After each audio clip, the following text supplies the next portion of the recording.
Welcome, everybody, to this week's podcast episode for the Financial Freedom Podcast. I'm your host, Dr. Christopher Liu. As you know, we talk about four different types of freedom: time, financial, location, health freedom.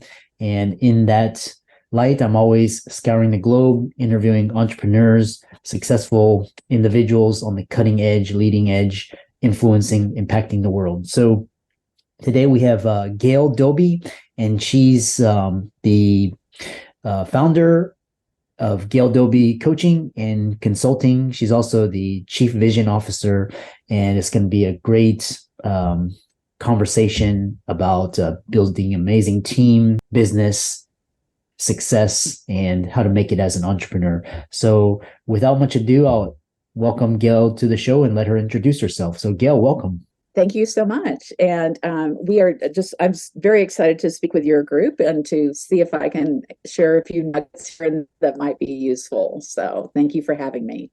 Yeah, and I know we had connected through Podmatch, and it's a great service. Tell us more about how you got started, and we'll go from there. Okay, that sounds great. Well, first of all, this is my second business, and the first business was actually interior design. And interestingly, I have a finance degree, but I realized about 2007 that that particular business was not making me happy. So the young woman that was working for me at that time, and still is actually, she and I sat down together, and this is 15 years ago now, made a decision that we wanted to build a different business together. So we wanted to teach interior designers how to make money at the business of design. So that really is my passion, is business, and not really the design part is what I realized. So that's kind of how I got started in this particular business. And we are coming up on almost 15 years. We actually rebranded when we first connected. So we have a brand new name called the Pearl Collective, just so I can update our listeners a little bit. But and we did that for a lot of key reasons, and partly because we are expanding our business and want to be able to go on beyond the field of interior design, because we believe so much in the fact that we need to help people be successful in their businesses. There are just so many people that struggle in making money at it. And you talked about financial freedom and time freedom. Time freedom is a big part for a lot of people that get so caught up and are working so hard in their businesses, but they don't really take time for themselves. I'm sure you find that true. Ultimately, what's interesting is, money is a resource, and, we're taught to trade our time for money. And if we can learn to use money to work for us, it frees up a lot of time. We can do higher value, higher order tasks. And so, that's why I'm trying to get that message out. And what's interesting is that, so, we talk about, we kind of have like five main ideas episode. And one thing is you talk about your creative value blueprint. Tell us more about that and how it applies to your business and your clients. Sure, absolutely. And I want to make sure it's applying to your listeners too, because I think this is true for any business. Everybody is creative in some way or another in their businesses. And so you can have the creativity part, which is what we as entrepreneurs do, is for people. But we also need to have a blueprint in how to make money doing what it is we love. And that's sometimes where people are disconnected between the reality piece and the creative piece. And not that they're not combined, but you have to be able to have both parts working in your business to really reach your potential and have the financial returns that you want. So in my opinion, and this is just my personal opinion, when I have helped people understand what the basic foundational things are, such as first what your personal goals are, what your financial goals are for yourself and your family, and then from there build a financial model that makes that all happen. Those two things are tied together along with creativity, which means that's what the creative value blueprint is. So it's how do you build a business that's built on creativity and entrepreneurship and make money at it and have some life balance at the same time. Mm-hmm. And since you come from the interior design and kind of the creative space. And ultimately, it's all about business and how your value and your service to your customer, either a product, service, software. And tell us more about what you learned from the design interior space and how the financially successful charge for their services. Well, okay, that's a great big question. Thank you for that, Christopher. I think one of the things that is interesting is for every single business that's out there that provides design services, they have a little tweak on how they do it versus other people. So there are so many ways that people charge for their services. But what I really want to focus on here is how you need to charge for your service if you're a doctor or if you're a designer or whatever it is that you are, really is based on what you believe your value to be. I don't know. What do you think about that? Because I think a lot of us, it's what we can sell. And if we don't believe that we're worth the value, then we're not going to charge what we're really capable of charging, even if we're one of the most talented out there in whatever industry we're in. What are your thoughts about that? Well, in the medical profession, it's kind of taboo to talk about money, and I'm not really sure why, because it's kind of like this oxymoron, because doctors are mostly are higher paid, and then they kind of like it's kind of like the religion. You're not supposed to talk about money, but then you're shamed for but it's all about value, and you need to get this. You need to have money conversations. The value of money. How is it generated? What does it expend? What are assets, liabilities? All these terms. Yeah. And you need to charge for your service, otherwise you're going to go out of business, right? No business you can provide for free for forever. So I really don't understand that, but you need to charge for what you're worth. So whether it's 100 per hour, 500 per hour, you need to tailor it based on what value you can provide to your client. Right. So that, but I just found that interesting because, with especially with the creatives, there's subjective value attached. So it's kind of like, this person, can charge this much. It's just what the market will pay. So the other I could dive into that a little bit more if you don't mind. And I think what I'd like to say here is that you brought up some interesting points. And sometimes what we help our clients do is, if they know what their financial goals are personally, then we can put together a financial model which says, okay, this is what you need to charge in order to achieve that. And all of a sudden, their whole thinking switches from them feeling guilty for charging what they're worth to understanding that if they don't charge enough, then they're not going to accomplish their goals. And it's a really interesting little mindset switch that happens when they finally get a picture of what it's going to take to create that success in their business financially. And so my view is, whether you're a doctor or whether you're a designer, that you can charge more than you think you can charge, but it really comes back to, where are you in your head and in your heart, and what do you believe that you're worth? Because that is going to allow you to achieve a higher level of service that you can provide to others. And the higher the level of service, the higher the value of you'll have for yourself, and also that your clients will have of you. So, for example, I know you probably deal with people that are running practices that are not necessarily getting paid by insurance. They are more of the concierge service. So that concierge service is a higher level of service, and therefore something that demands a higher price because you're getting higher service. So I think that if we can switch our thinking from this is a transaction to it's something that's more transformational for the person, if we can have them be healthier and happier, then they're probably going to pay us more for that service, right?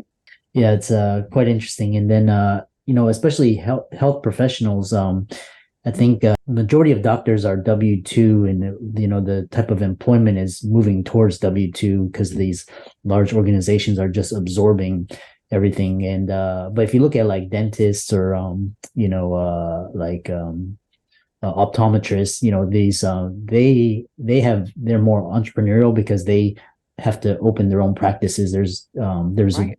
there's not as much W-2 opportunities for these types of professions. So in my mind, they're more entrepreneurial. They can do more. Doctors kind of, for better or worse, they're kind of pigeonholed into being employees. One interesting thing is talking about is how okay, so we always like my clients, they're always like, I want to grow, I want to scale, all this, like we think growing and scaling, that's a good thing, but may not be good for everybody. And so talk about how business success serves your life goals. Well, yeah, that kind of ties back into that financial model too, which I know sounds kind of weird. And I want to go back to something that you said at the beginning of the podcast, which is that it is almost taboo to talk about money. And the reality is, you got to talk about money to somebody. And it's either going to be to your CPA or to your spouse or to somebody else who can advise you and show you how to make a great living at whatever it is you're doing. But if you don't know how to do that, you need some help in doing that. Always, there's some level of support and training and coaching that people need in that particular arena. So, I've been thinking about this because I belong to Kaiser and I go to a doctor who's on salary. So I was thinking about what you were saying about the W-2 versus I am paying outside of that to a private concierge type of doctor for health and wellness to actually work with me on things that will make me feel better. And so I'm paying extra out of pocket outside of what I'm paying for insurance to get that kind of care. And I believe today, and there's a really great book out that you might want to share with your readers. And I think it's called GNAR. It's by Stephen Kotler. And it's about aging successfully. And it's about as you get older, you are going to want better services and more training about how to be well and how to be more successful as you get older in life. So I think there's so much opportunity for people to take those ideas and those concepts around health and wellness and turn those into maybe a side service if they are not in a service like Kaiser, and they can have their own business where they literally are providing services at a higher cost, and they are also able to resell product and they're able to make a margin from that. But it's all about, you've got to know how to build that business. And it means you also have to understand how to sell and how to manage a team. So when it comes to scaling, it depends on what your personal goals are. If you want to earn $1 million a year as a doctor, it's probably possible, but probably not if you're a W-2, right? It's very hard to do that. But you could, if you're an entrepreneur that has some sort of a special practice where you're providing a service that gives people what they really want and need.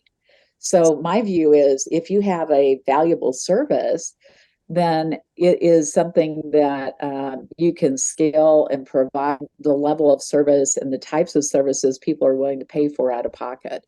So it's really thinking about how can you change your view and your mindset around what it is you're doing so that you can find a niche in the business that's yours and that you can own and that you can make great money doing. I always tell my clients that the best way to control your time and your income is to become an entrepreneur and an investor. If you, like some of my colleagues, their salaries stay the same. They're really high, but they stay the same over the last 15 years, and they have to work harder. And basically your salary is declining as you just don't realize it. Exactly. And what is interesting is you talk about, and for all the listeners out there, Gail's reference to the GNAR book will be referenced in the links and show notes, so be sure to check that out. But you mentioned about business being having skills as a business owner and marketing and managing teams. Yes. These are things we do not learn in school. We at school basically prepares us to be employees. So tell us about the tools you need to succeed like a boss. Oh, wow. There's so many. And I think that what's so interesting, and I'm a massive reader, so I read all the time. I'm reading every single day. And one of the things that I've learned is you have to keep learning how to be better at what you do. And so today, I think some of the skills that allow you to be a great entrepreneur. And as doctors, you're still an entrepreneur. You just may be working as an entrepreneur with another company, or an entrepreneur if you own your own. But the reality is, we have to continue to learn how to be empathetic. Empathy is probably one of the most important skills that people can have today. Listening is an important skill today. And so, if you can listen and be empathetic to your patients and also to your team, then you're going to be a better leader of your company. Leadership skills today, absolutely one of the most critical skills that you can have to run a business. And it's a hard thing to run a business. And you may be great at what your practice is and maybe what your specialty is, but the people part of it is really what's going to take you to the next level. And today is so critically important, because today we get judged on how well we really interact with other people. You see it with Google reviews. Even my doctors get Google reviews. So you have to be a great communicator and a great listener, and you have to be empathetic, and you have to lead people, and you have to have a culture within your business. And you also have to understand the financial piece of how to make it work if you have the right people. So if you have the right people and the right vision, the right mission, and the right goals that you're shooting for, you can provide great service and get compensated well. And there's so many gems in that. And one of the key thing is it's all about these new because everything like technology, software, automation, everything is making the very basic things just basically run on autopilot. And so now it's all of these soft skills like leadership, creative, long-term thinking, all these very soft skills that'll bring us and help propel us into the next decade. So really fascinating conversation. I really enjoyed this conversation. Tell us more about how people can find you on social media, visit your website, follow you, Sure. and contact you. That's great. Thank you for asking. And it's thepearlcollective.com. And we have just recently set that one up. And we also have gaildoby.com. And that's where you can find out about my book and also about my speaking. And I just believe that what you're doing is so important for your profession. And it's one of those things that if you can help the doctors understand that they are running businesses and that they have a right to make money and they have a right to be happy and all of those things, and that they just need to have the right plan to make it work. If you can help them with that, that is just an amazing thing. So good for you for focusing on your particular profession. Yeah. And thank you for that. And for all the audience out there listening, be sure to follow Gail on her social media. She's on Facebook, LinkedIn, Instagram, as well as her website, gaildoby.com. There's a link there where you can contact and schedule. You can have a quick call with her about consulting clients' care, learn about business, etc. So with that, thanks so much for coming onto the show, and thanks for being a valuable resource. My pleasure. Thank you so much, Christopher.